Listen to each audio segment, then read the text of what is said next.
Deepwoken is releasing tomorrow, so as all good things have to come to an end, this is the last leak review.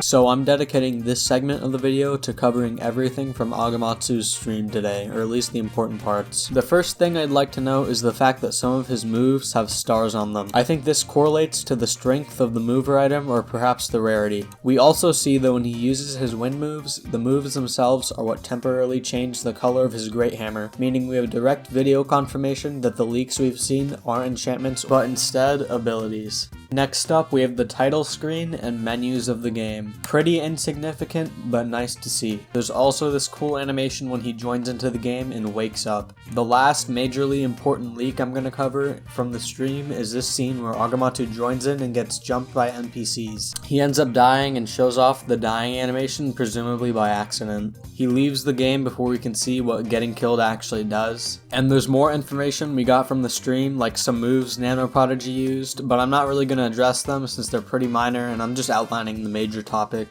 Moving on from that lackluster stream, this is probably the most important leak I'm covering in this video. Coming directly from Archmage is this image. Now it seems like there's confirmation that this is some kind of egg-like object, but as you all know, since the game isn't out yet, we don't know for sure. Let me know what your opinions of this image are in the comments below. Personally, I rate it an.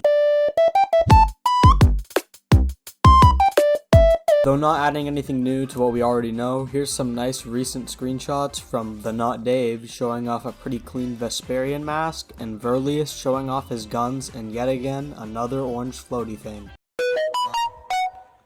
So first up, we've got some statements on game balance and meta, with Arch mentioning that they're taking steps to prevent a dry meta and encourage uniqueness in characters. I think they're going to accomplish this through the boon and flaw system, as he mentions every character will be unique by design. The boon and flaw system is basically the system where you take advantages or buffs, then take equal debuffs or disadvantages to counteract those. From what we've seen, these range from being pretty minor to making or breaking a build. This statement might not be in direct reference to the boon and flaw system, but I thought it was relevant. Moving on. I'm a loser. Yep, still a loser in love.